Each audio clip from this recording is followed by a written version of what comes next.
Buenos días, compañeros. Nosotros somos el equipo número 1 y conformado por Derek Abadiano, Erendira Nayeli Cruzgang, su servidora Covadonga Faguaga, Osiris Montserrat Figueroa Hernández, Dana Carolina García García, Brandon Maldonado Telles, Joshua Ocadis Mendoza y Daniela Alexia Méndez Salazar, Manuel Alejandro Pérez González y Nicteja Betsabe Yemaya Talavera. El día de hoy nosotros les vamos a hablar acerca del segundo periodo presidencial de Hugo Chávez y nuestro primer participante será el compañero Brandon Maldonado, quien nos hablará de los antecedentes. Muchísimas gracias. Para poder entender el segundo mandato de Chávez hay que tener una retrospectiva del país en general. El país de Venezuela durante la década de los 50 hasta los 70 era considerado un ejemplo de un país que se encontraba en crecimiento. Esto debido en su mayoría a la industria petrolera que se encontraba en su auge, había una democracia que era un modelo para países del continente americano, teniendo una inflación considerablemente baja, la moneda era fija, sin mencionar que el proceso de urbanización se destacaba mundialmente. A pesar de que esta región tenía prospecto, a mediados del primer mandato del presidente Carlos Andrés Pérez, la estatización de la actividad petrolera mostró las debilidades de una economía que se hallaba dependiendo de solamente un recurso, el cual se encontraba en un estado mal manejado. Esto desataría una inflación que subiría del 7.2 al 8.1%, lo que causó un gran declive en el poder de compra de los habitantes del país. En este mismo lapso de tiempo, el movimiento bolivariano se inició en los campamentos militares venezolanos, con el contexto socioeconómico se caracterizaba por un agotamiento del modelo industrial de sustitución de importaciones. A ver, siguiente diapositivo. De hecho, aquí en la tabla podemos ver un crecimiento entre los 50 y los 70 de Venezuela. Tenía muy buen prospecto. Ahora sí, siguiente. Muchas gracias. Avanzamos unos cuantos años y llegamos a la década de los 80 y todo se veía mal, nada se veía bien. Venezuela atravesaba una profunda crisis estructural que tuvo grandes consecuencias para la población venezolana. De hecho, la doctora Sandra Pérez Mendoza, a través de su análisis de Venezuela, manifiesta que en esa época hubo un deterioro de condiciones de vida que se puede comprobar a través de hechos como los indicadores generales de salud desfavorables, una alta tasa de desempleo, salarios bajos, una burocracia desenfrenada y una gestión gubernamental ineficiente en esa época. Así que no fue sorpresa que hubo una explosión social en el año del 89 como una respuesta a un ajuste económico conocido como el Gran Viraje. Esta medida provocó el llamado Caracazo, que sería una serie de protestas que resultaron en la muerte de cientos de ciudadanos y una gran cantidad de saqueos en la región, sin mencionar la cantidad de opresión por parte del Estado venezolano encabezado por Carlos Andrés Pérez. A este punto, las expectativas de las personas para mejorar su calidad de vida parecían inalcanzables. Los pobres representaban más del 50% de toda la población y alrededor del 20% de este 50% se encontraba en pobreza extrema. Los problemas económicos de Venezuela a través de la década de los 80 se convirtieron en la base de una crisis social que se manifiesta en el ámbito sociopolítico como con crecientes protestas callejeras y dudas sobre el sistema político y sus actores hegemónicos. Ahora, esto es muy importante porque este fue beneficiado por un impacto de las políticas sociales y traería consigo nuevos líderes y estrategias que indagaremos un poquito más adelante. Entrando en la década, pueden bajarle tantito, gracias. Muchas gracias. Entrando a la década de los 90 surgieron diversas fuerzas sociales que se reúnen en torno al país buscando una democracia pues más participativa e inclusiva, ¿no? Comenzando esta década surgirían y cobrarían relevancia partidos políticos con diferentes puntos de vista, como lo que sería Convergencia, la Cosa Radical, el movimiento social del socialismo y algunos proyectos regionales como lo sería el Proyecto Venezuela. En el año del 92, precisamente el 4 de febrero, un grupo de militares armó un golpe de Estado contra el entonces presidente Carlos Andrés Pérez. Este grupo militar se encontraba liderado por un comandante conocido como Hugo Rafael Chávez, quien se había convertido en una figura conocida por sus posturas políticas.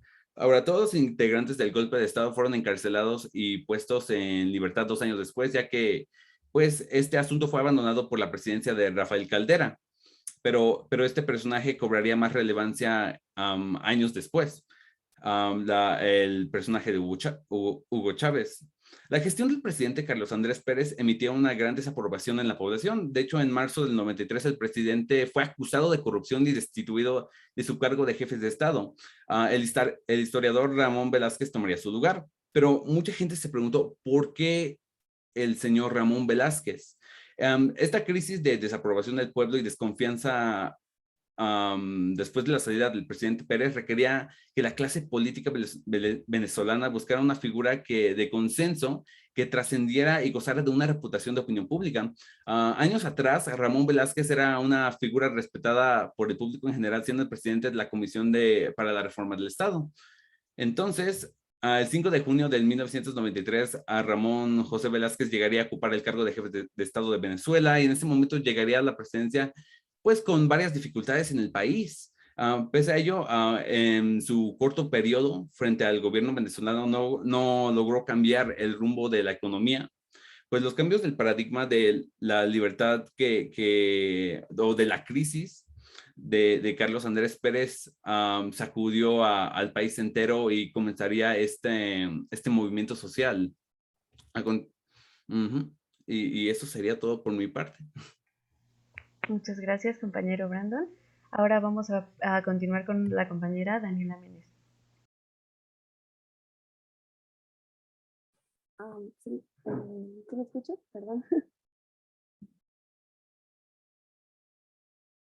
Sí, te escuchas. Adelante, compañera. Gracias. Bueno, el 26 de marzo de 1994, el comandante líder revolucionario Hugo Chávez es puesto en libertad. Esto después de pasar 2 años en prisión. Al salir, forma un frente nacional con el pueblo venezolano y anuncia el movimiento revolucionario 200, por el cual tomaría el país para luchar por la transformación estructural que ellos se merecían. El mismo día anuncia que se iría a las catacumbas a acompañar al pueblo. De esta manera inicia una gira sobre todo el país y va comunicando mensajes de paz y esperanza que lleva a todo el pueblo, llevando un profundo cambio revolucionario para llegar a la conquista de la victoria popular. Este hecho marca a todo el país sudamericano porque los venezolanos quedaron sumamente esperanzados y aún así continúan así después de su legado. Y sin duda ellos morirían por la herencia que les dejó Chávez. ¿Puedes cambiar, por favor?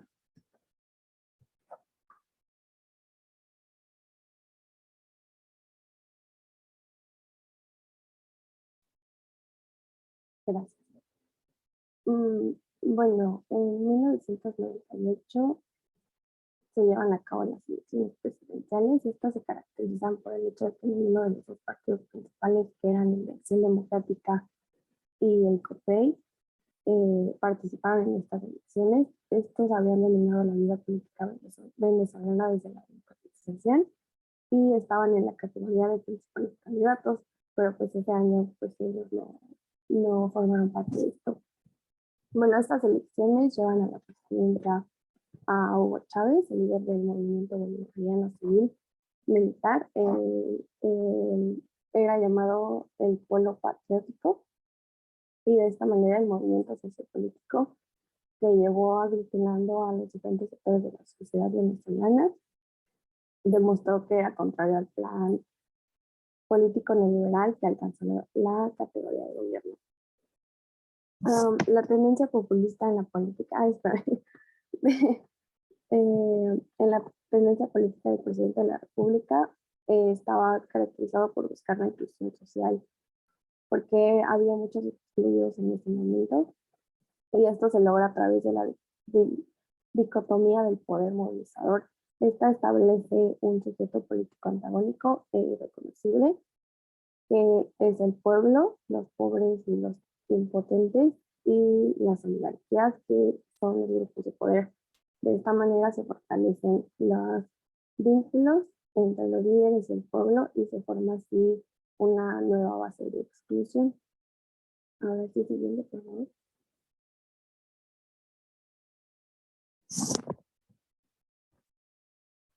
Bueno, en los primeros años de la administración de Hugo Chávez implementó una política social basada en programas y ayudas que estaban focalizadas y caracterizadas por funciones políticas y severas limitaciones económicas. Una de estas propuestas fue un procedimiento constitucional mediante el cual se establecía una nueva Carta Magna en el año de 1929. En el contenido de esta ley, junto con los principios del modelo socialista, parecen estar integrados, así como sus proyectos de transformación política, incluyendo el espíritu comunitario y los requerimientos y las exigencias institucionales.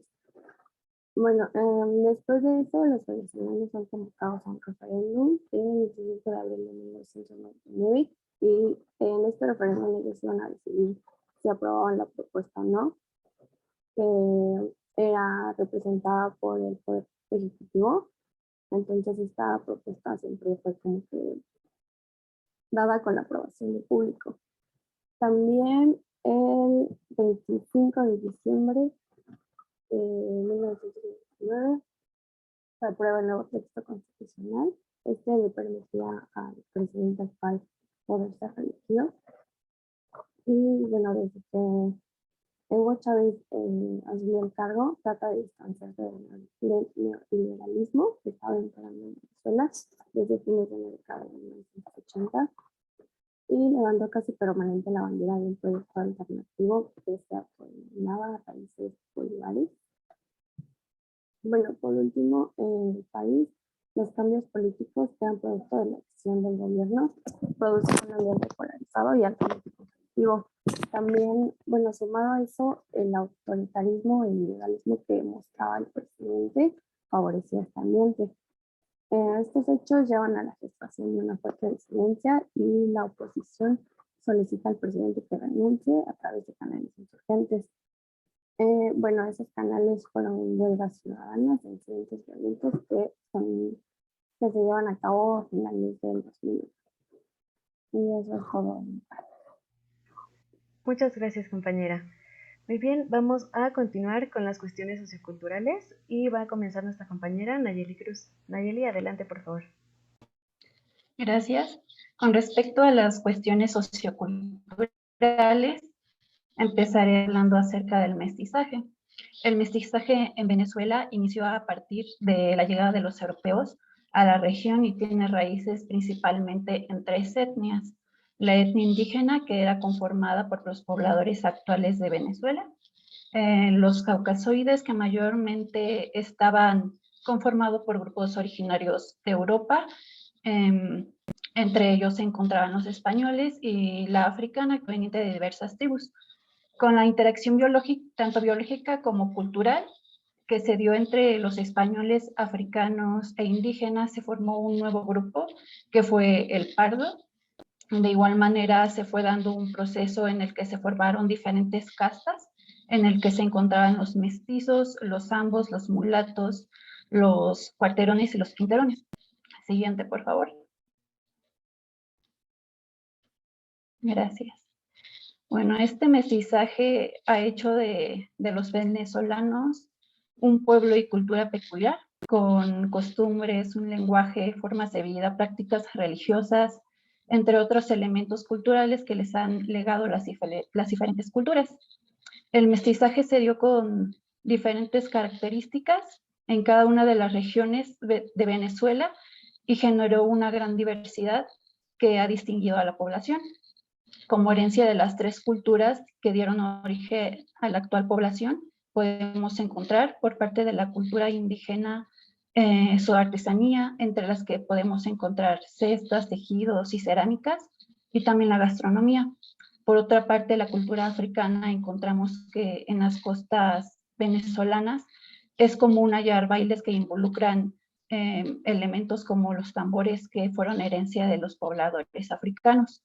Y finalmente, con la española, además del idioma, la religión católica es un elemento que llegó con los conquistadores.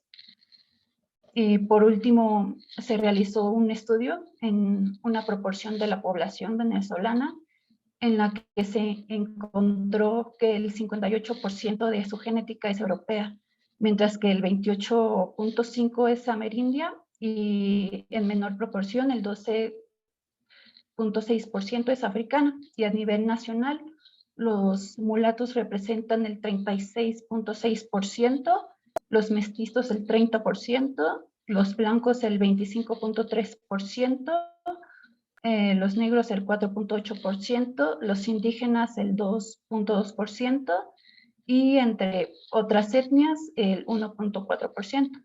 Siguiente, por favor.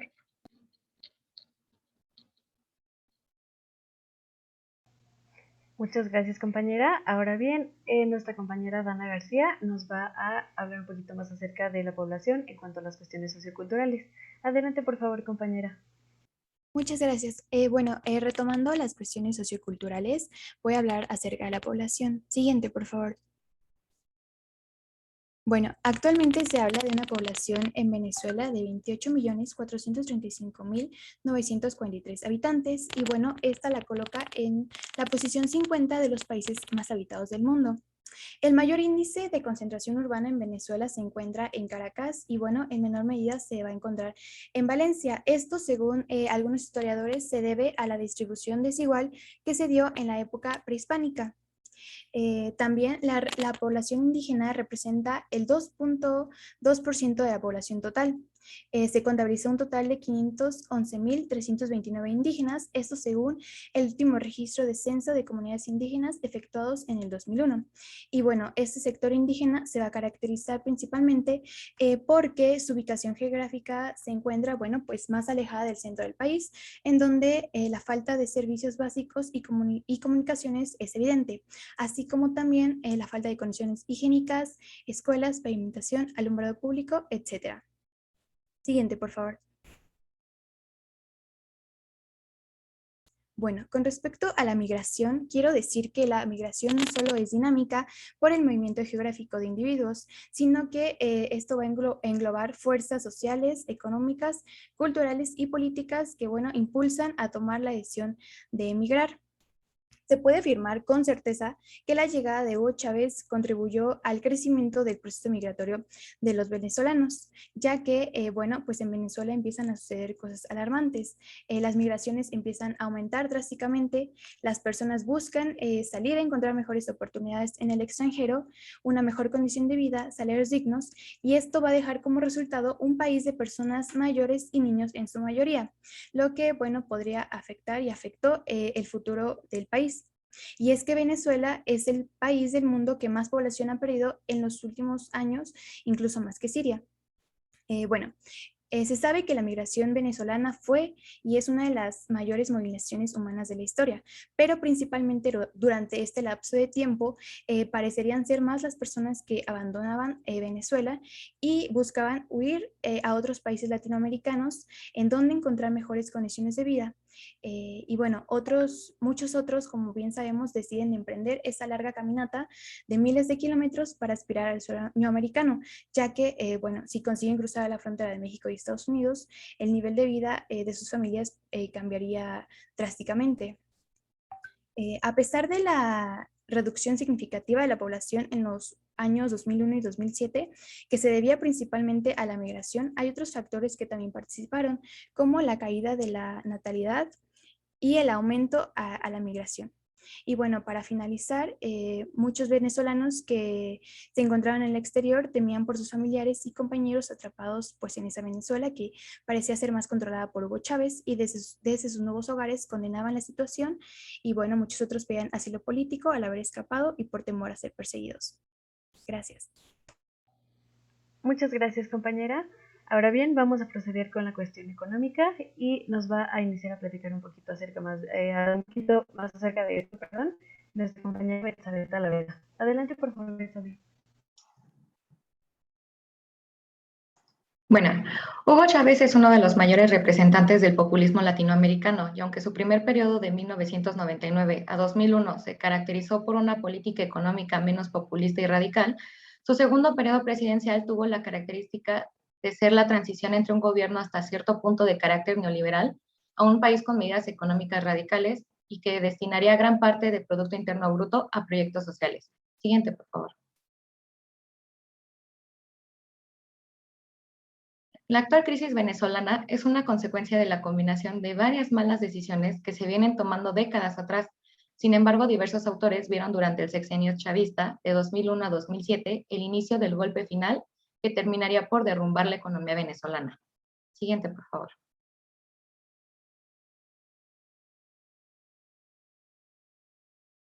A pesar de la visible división entre chavistas que apoyaban el proyecto bolivariano y opositores que demandaban una mayor libertad económica, Chávez se ganó a los venezolanos con programas estatales de ayuda a los más necesitados y las expectativas que estos mantenían de dejar atrás su condición de país petrolero fracasado. Lo que ayudó a mantener este tipo de ayudas sociales al gobierno chavista fue el implemento de políticas fiscales y fuertes restricciones económicas en conjunto con el incremento acelerado en el costo del petróleo durante los primeros años de los 2000. Siguiente, por favor. El precio del petróleo venezolano en los mercados mundiales a principios de 1999 pasó de menos de $8 por barril a casi los $24 a finales de ese año. Ese incremento de la renta petrolera se tradujo inmediatamente en una mayor recaudación fiscal que posibilitó a su vez un aumento excepcional del gasto social y con ello los primeros pasos para tratar de mejorar el bienestar de la población. Siguiente, por favor. Para comprender la economía venezolana durante este periodo, es crucial resaltar que el gobierno de Chávez carecía de una propuesta integral de desarrollo económico, que mediante la reinversión de la renta petrolera permitiera la diversificación de la estructura productiva del país y acabara con su brutal dependencia de las importaciones. Para esto, se otorgaba un papel esencial a la iniciativa privada y así se complementó esta con la presencia del Estado en las que podían ser consideradas como las industrias estratégicas venezolanas o industrias básicas que se constituirán junto a la del petróleo, como base para articular el resto de la producción nacional. Siguiente, por favor.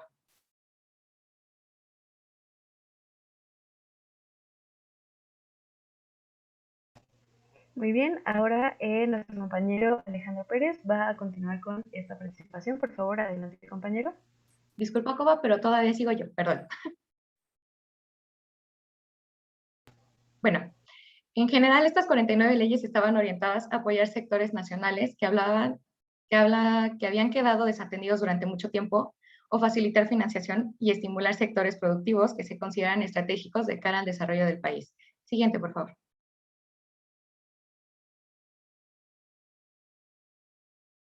Se conformó una alianza de intereses nacionales que concentraba a los sujetos que se veían a sí mismos como los principales perjudicados del proceso de socialización de la renta petrolera y que en contubernio con el capital internacional activarían todos los mecanismos legales e ilegales para tratar de expulsar a Chávez del gobierno y hacerse con el control del Estado y recuperar el acceso a la renta petrolera. Las consecuencias finales de los objetivos de estos ataques fueron el golpe de Estado de 2002, el sabotaje petrolero de enero-febrero en 2003 y el paro empresarial a principios de este año y finales de 2002. Los resultados son de entrada los primeros ataques económicos contra el gobierno que vinieron por la vía de una fuga masiva de capitales del país para tratar de acabar con las reservas internacionales y situar al país en una posición de quiebra. La siguiente, por favor.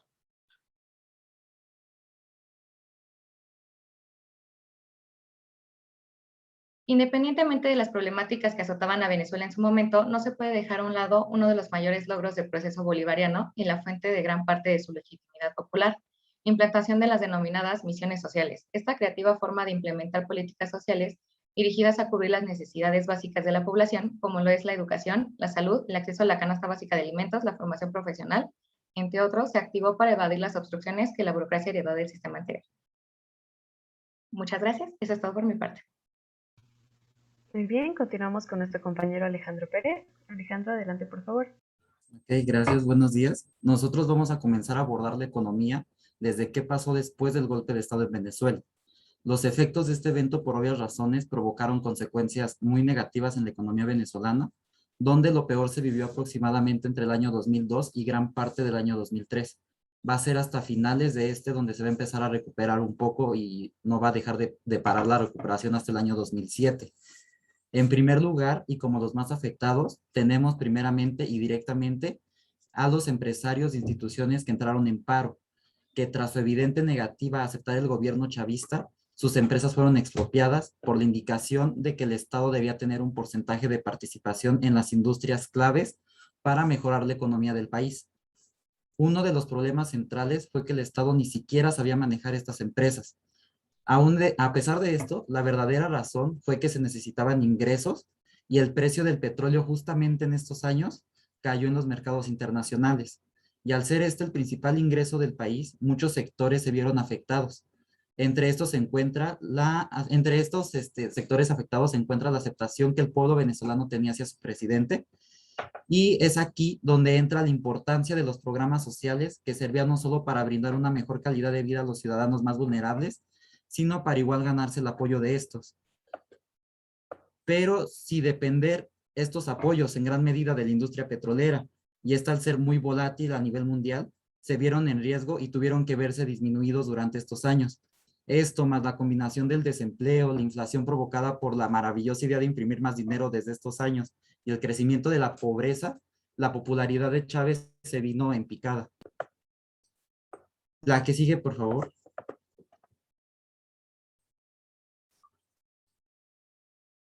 Ok, como les mencionaba, los siguientes años, a partir de finales del 2003, se vino una recuperación relativa, de relativa estabilidad financiera, donde el petróleo empezó a recuperarse poco a poco a nivel mundial, las empresas estatales comenzaron a ir mejor y esto permitió que los programas sociales de apoyo a la población más necesitada volvieran e incluso empezaran a aumentar. Uno de estos apoyos fue, por ejemplo, el precio fijo de los productos básicos para que que en un futuro traería consecuencias negativas, como ya sabemos, y claramente con la recuperación de estos apoyos, la popularidad de Chávez volvió a crecer. Tan es así que en el año 2004 se realizó una revocación de mandato y Chávez ganó contundentemente. Y por eso es importante a este punto recalcar la relación entre programas sociales y el petróleo para entender la economía en estos años de Venezuela, ya que el ingreso entra de la industria petrolera, pero va a salir a través de los programas sociales que se llevaron a cabo. La que sigue, por favor.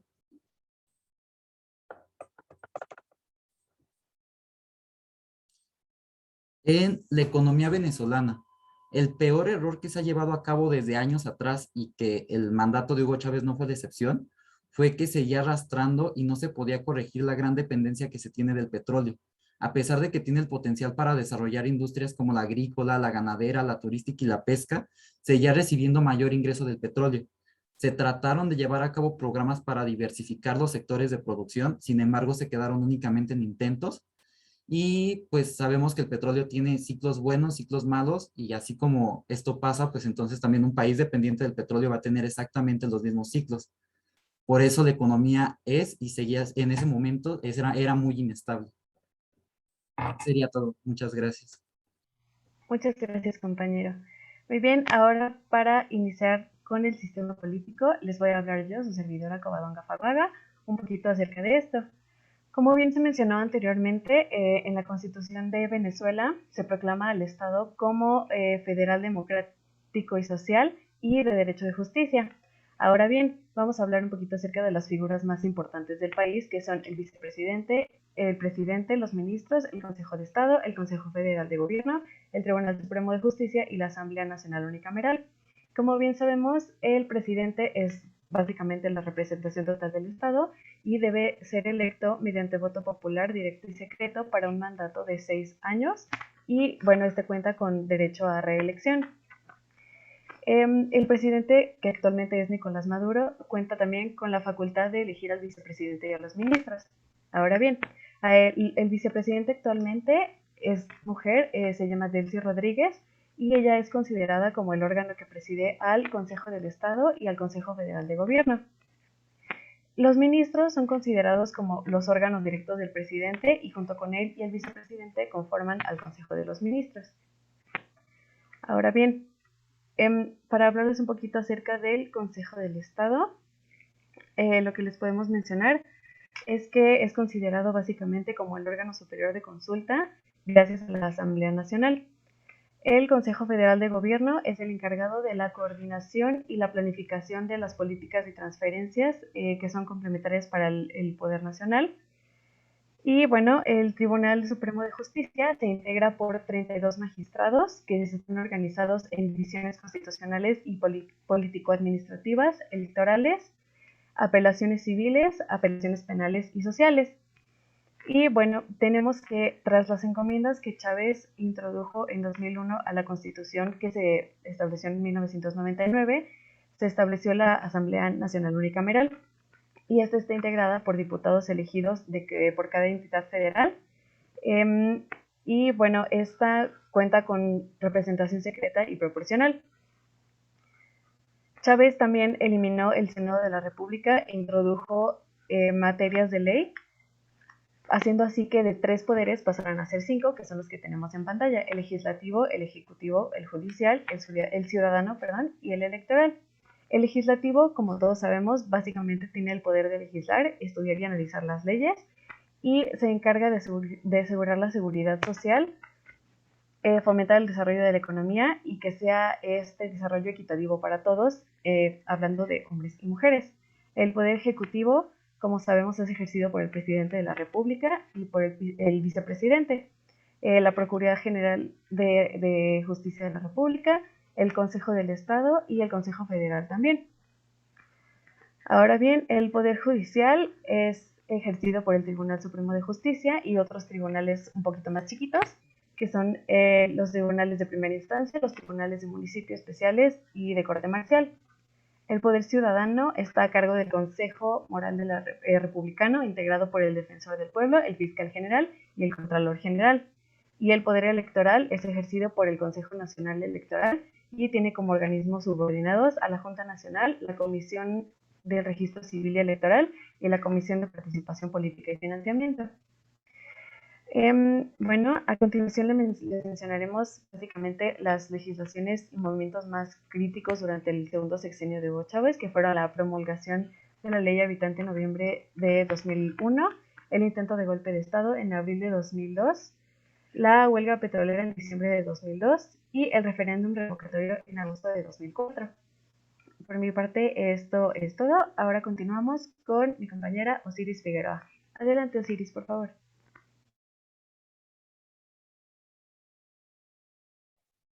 Gracias. Buenos días. Voy a hablar un poco sobre el territorio de Venezuela. Bueno, se sitúa en el extremo norte de América del Sur, del lado del hemisferio norte occidental, en la zona intertropical. Bueno, este territorio cuenta con una superficie total de 916.445 kilómetros cuadrados, de los cuales 2.749 kilómetros cuadrados pertenecen al cuerpo acuático, o sea, agua. Sus principales recursos naturales son el petróleo, gas natural, hierro, oro, bauxia y el carbón. Muy bien, como podemos ver en el mapa, tiene su límite al oeste con Colombia, al este con Guyana, y bueno, aquí hay como una pequeña línea fronteriza, mejor conocida como la línea de Brook, y bueno, actualmente esta se considera como una zona de reclamación. El Océano Atlántico, bueno, está también el Océano Atlántico y está al suroeste de Brasil. Venezuela se encuentra dividida en 23 estados, los cuales se subdividen en 335 municipios y tiene dependencias federales que son un conjunto de 331 islas, islotes y un distrito capital y, bueno, el territorio de la Guayana Esquiva. Bueno, ahora les voy a hablar un poco sobre los partidos políticos de Venezuela en ese entonces. Actualmente hay más de 40 partidos políticos, pero en esta ocasión vamos a mencionar solo 6 partidos que son los más importantes en esta época, que es el de Acción Democrática, que es de centro izquierda, el Comité de Organización Política Electoral Independiente, que es centralista, y el movimiento al socialismo, que también es de izquierda, el movimiento Quinto Republicano. Aquí hay como un pequeño paréntesis, porque el movimiento Quinto Republicano, con este partido fue el que ganó Hugo Chávez, pero en 2017 le cambiaron el nombre al Partido Socialista Unido de Venezuela. Y bueno, obviamente también es de izquierda. La Causa Radical, que también es de izquierda, y por último el Proyecto de Venezuela, que es de centro derecha. Por mi parte es todo, muchas gracias. Muy bien, muchas gracias, compañera. Continuamos con la parte de política exterior y nos va a ayudar el compañero Joshua Mendoza. Por favor, adelante. Claro, buenos días. Y bueno, la política exterior en el segundo periodo de Hugo Chávez, que abarca del 2001 al 2007, fue un periodo incierto y lleno de inestabilidad tanto en Venezuela como en la región, pues Hugo tenía un carácter voluble y explosivo.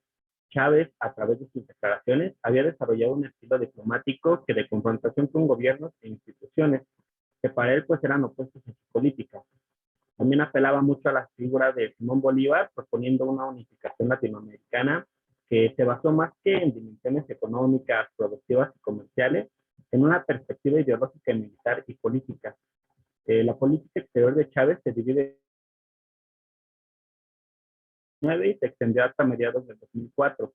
Se fundamentó en el Plan Nacional de Desarrollo, que es 2001-2007, orientado a fortalecer la soberanía nacional, promover el mundo multipolar y proponer un nuevo régimen de seguridad integral hemisférica y una activa cooperación e integración militar en el ámbito regional. El siguiente, por favor.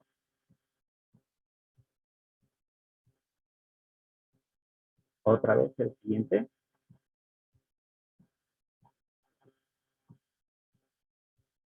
El segundo periodo de Hugo Chávez se da a partir de noviembre del 2004. Ahí se definen los 10 objetivos del gobierno de cara a la consolidación del proceso.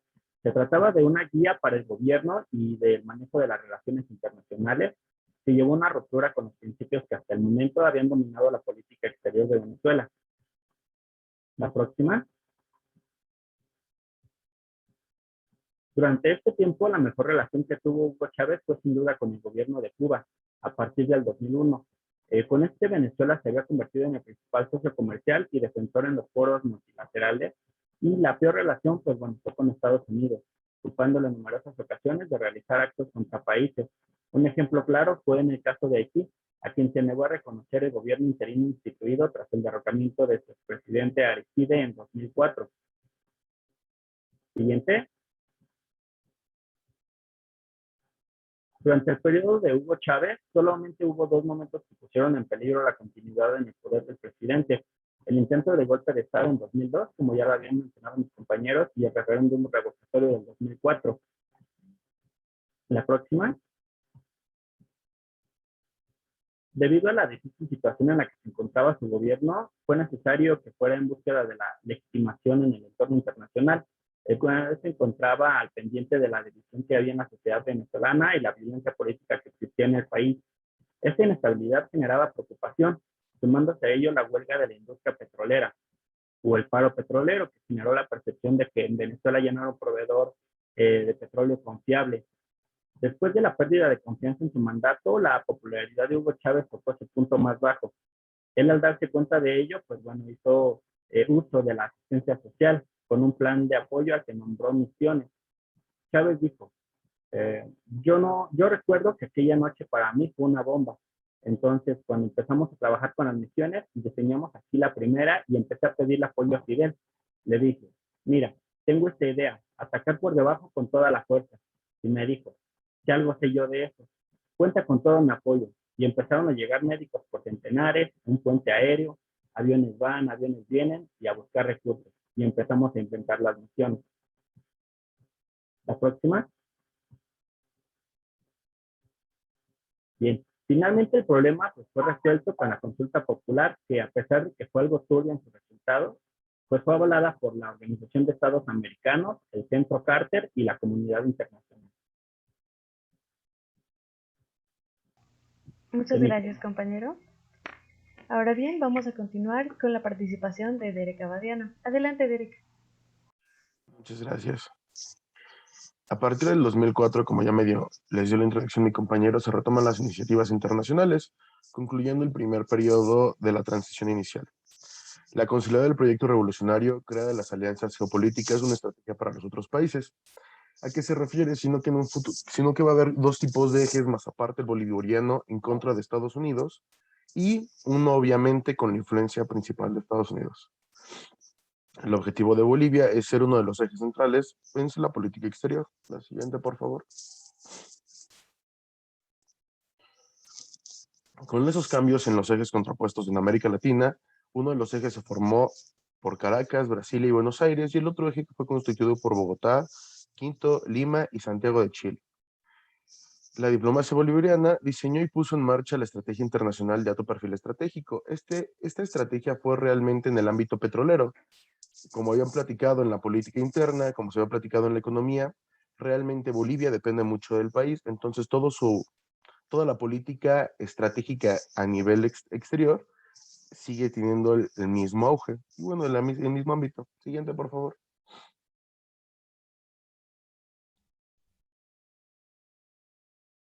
Y se incluyeron acciones notorias como la alianza contra Cuba, Irán, China y Rusia, países que estaban opuestos a la presidencia de Bush. Y obviamente hablamos de Estados Unidos. En la estrategia de multipolaridad, uno de los medios fue el apoyo del gobierno venezolano, todo lo consideraron como una amenaza a la administración de Bush. Todos los gobiernos que estuvieran en contra de Bush fueron apoyados por Venezuela. Esa realmente era parte de la forma en la cual le generaban presión, tratando de consolidar el eje suramericano. Y dice hasta abajo que tenga una actitud anti-norteamericana a cualquier persona que estuviera en contra, incluyendo los países del otro lado del charco. Siguiente, por favor. El tipo de apoyo que dio Venezuela fue por visitas, discursos, relaciones comerciales, votaciones de organismos multilaterales. Reitero de esta parte, lo más importante fue el petróleo, hablando de relaciones comerciales y organismos multilaterales. Al final fueron acuerdos que se fueron dando y muchos giraron en torno del petróleo, ya que fue como la influencia política para no tener que depender 100% de los otros países. Cuando se desplegaron los esfuerzos más ambiciosos, como con las iniciativas, empezó con el Petrocaribe, Petrosur, Petroandina, y así como la suscripción del Acuerdo Energético de Caracas. Esta realmente fue la estrategia en el servicio exterior de Venezuela. Siguiente, por favor. Muchas gracias. Muchas gracias, compañero. Ahora bien, nuestro compañero Alejandro Pérez va a proceder a hablarnos un poquito acerca de las conclusiones que retomamos todos como equipo. Adelante, Alejandro. Ok, gracias. Para terminar con nuestra exposición, como conclusiones tenemos que recalcar que al hablar del periodo chavista no se debe caer en el error de ni de idealizarlo ni de satanizarlo, ya que después de todo Hugo Chávez fue un ser humano movido por intereses y no se puede comprobar su falta de buenas intenciones para con su pueblo. Su reelección en 2001 significó un paso en una dirección que pudo haber sido la correcta si no fuera por la explotación de una sola industria, la falta de mediación entre los distintos sectores sociales, así como la imposición ideológica en los sistemas político, económico y social. Como ya lo habían mencionado en un principio de la exposición, hablar de Venezuela en el siglo XX era referirse a una nación próspera y rica con características de convertirse en una potencia en la región. Con la llegada de Hugo Chávez a la presidencia, la República Bolivariana se convirtió en un referente del populismo latinoamericano, gracias a las medidas que este mandatario fue tomando a lo largo de su presidencia, identificando ciertas medidas específicamente en el periodo que nosotros abordamos, y por eso a nuestro periodo nosotros llegamos a la conclusión de que es un proceso de transición política, económica y social que puede ayudar a explicar la situación actual de Venezuela, ya que se pasó de un estado hasta cierto punto neoliberal en los años 90 a un estado un poquito más radical, acabando su presidencia en el 2007 y continuando para el 2013 y siguiendo con la presidencia de Nicolás Maduro. Chávez en algún momento supo capitalizar de alguna forma el hartazgo social generalizado por las clases más vulnerables, que cuando se convierten en la mayoría de población tienen un peso mayor en la búsqueda de intereses que durante muchos años no fueron escuchados. Esta no es únicamente una característica de Venezuela como tal, sino de muchos países latinoamericanos. Entonces llega Hugo Chávez y se convierte en la esperanza de millones de venezolanos que veían en él a un presidente capaz de cambiar la historia que los había castigado por tanto tiempo. El problema como tal no fueron estas ayudas ni programas sociales, sino que los contratiempos se derivaron de la falta de estrategias visibles que permitieran un desarrollo social y económico a largo y mediano plazo.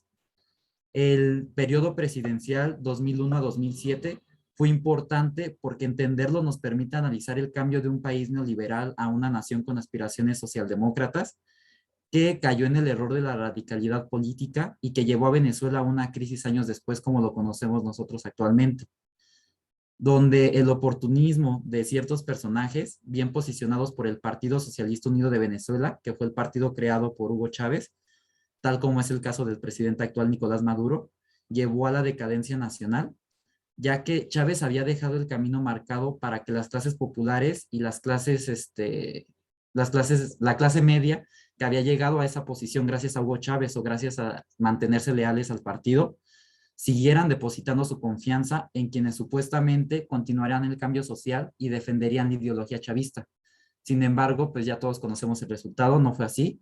Se cometieron exactamente los mismos errores y aparte de eso se desplomaron los avances ya logrados durante 14 años de poder chavista llevando a un colapso de la industria y así a una decadencia de los programas sociales de los que dependía la calidad de vida de millones de personas, provocando los problemas que conocemos en el país, como el que abordamos principalmente el de la migración. Por eso se abordó la migración como tal, porque de pasar de ser un país receptor de migrantes durante el siglo XX, en estos primeros años del milenio han pasado a ser expulsores, uno de los mayores expulsores de migrantes en todo el continente. Y sería todo por nuestra parte. Muchas gracias. Muchas gracias, Alejandro. Muy bien, compañeros, pues hasta aquí nuestro tema. No sé si hay algún comentario, alguna duda.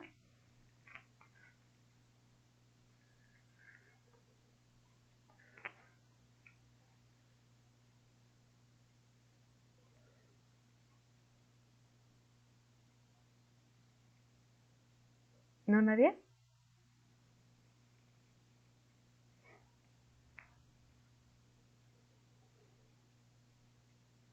Creo que tenemos una compañera. Coba. Adelante, por favor. Gracias. Bueno, quisiera saber si esta actitud del gobierno venezolano, cuando apoya a todos los que están en contra del presidente Bush, ¿recibe algún nombre como una doctrina o tiene algún nombre?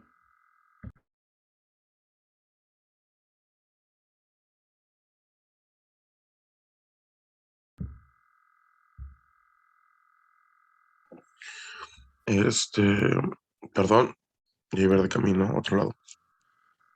No, no tiene un nombre tal cual como una doctrina, mínimo en los libros teóricos de estrategias de política internacional, no lo encontré con el nombre de alguna doctrina, solamente lo vi como una estrategia tal cual, porque realmente no es un apoyo como en el aspecto como lo ha manejado Estados Unidos, realmente es muy social, no dio dinero, no apoyó económicamente, es un apoyo más social.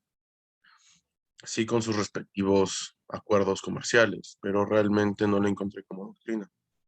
Lo encontré como estrategia de política exterior nada más. Ok, gracias. No hay que... Muchas gracias. ¿Hay alguien más con alguna duda o comentario?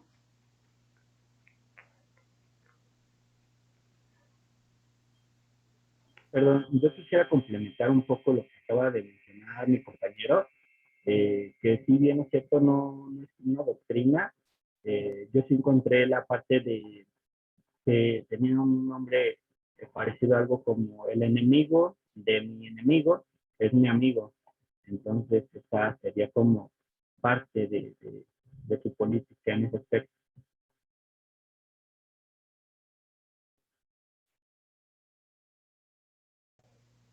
Muchas gracias, Joshua. Reitero, compañeros, si hay algún comentario o alguna duda, por favor, abran su micrófono y nosotros con gusto les podemos contestar.